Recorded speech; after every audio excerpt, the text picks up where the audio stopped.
Саламатсыздар ма, оқушылар? Бүгінгі біздің сабағымыздың тақырыбы Қазақстан Республикасының көші-қон саясаты.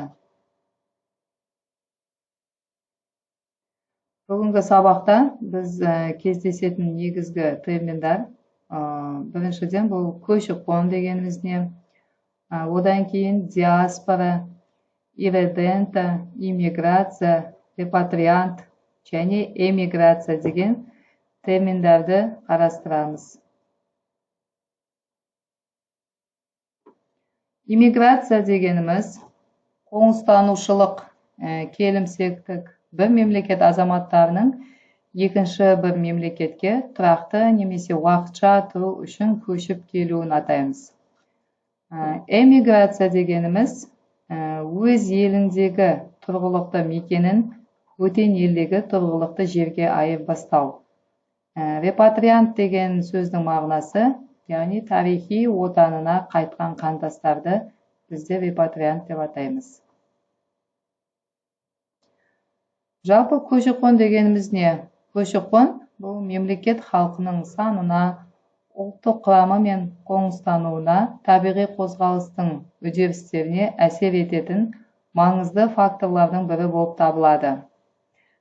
Көші-қон процесі еліміздегі ауыл мен қала тұрғындарының өзара үлес салмақ өзгерістеріне, әлеуметтік экономикалық мәселелерді шешуде және ұлттық қауіпсіздік жағынан маңызды рөл атқаратын процесс.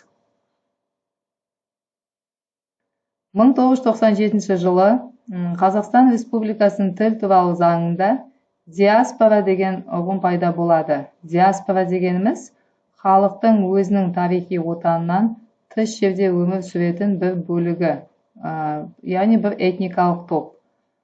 Бұл жерде ирредента деген термин кездеседі бізде. Ирредента дегеніміз этностың өз тарихи отанында тұрып жатқан, алайда ол аумақ түрлі себептермен өзге ел құрамына еніп, соған байланысты сонда қалып қойған этникалық топ.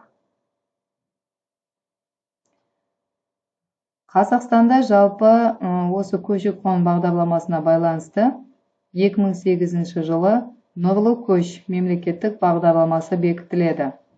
Бұл нұрлы көштің басты мақсаты шетелдердегі қандастарымызды және еліміздің оңтүстік өңірінен солтүстік өңіріне қазақ халықтарды қоныстандыру. Сонымен қатар 2014 жылы серпін жалпы ұлттық жобасы бекітіледі. Бұл серпін білім беру саласындағы бағдарлама. Бұл бағдарлама аясында жаңа оңтүстіктегі оқушыларды осы серпін бағдарламасы арқылы солтүстік және батыс, шығыс аймақтарға грант негізге оқуға қабылдау бағдарламасы.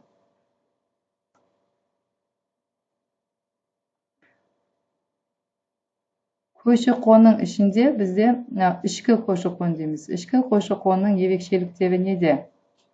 Яғни ішкі өз мемлекеттің ішіндегі халықтың ары-бері көшіп қонуы. Бұл жерде бұл процесс ауыл инфрақұрылымының өзгеріске ұшыратады. Жұмыссыздық пайда болуы мүмкін. Сонымен қатар шағын қалаларда тұрғындардың саны азая бастайды. Жұмыс іздеу мақсатында үлкен қалаларға көшіп кету салдарынан.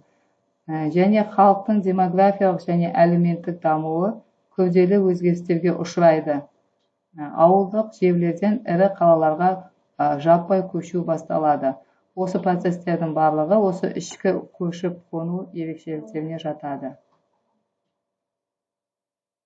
Көші-қон үдерістерінің негізгі кезеңдері. Бірінші кезең бізде 1991 жыл мен 2003 жылдар аралығы жүрген. Бұл жерде кейбір тұрғындардың үдере көшіп келуімен сипатталады.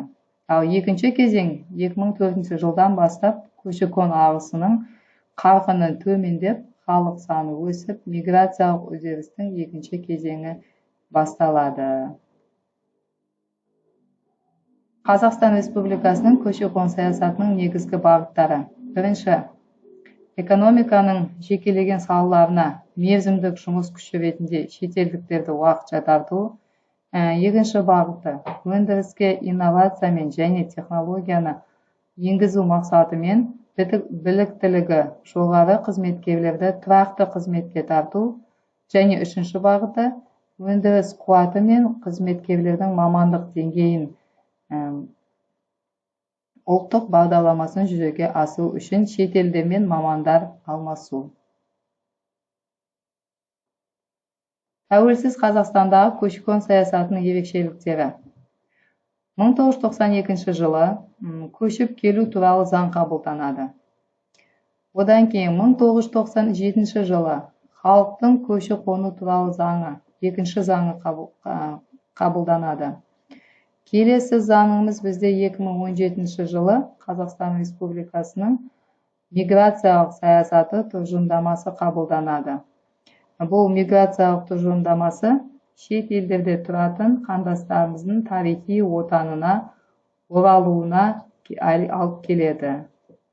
Яғни сыртта жүрген қандастарымыз өз отанына оралуға мүмкіндік береді.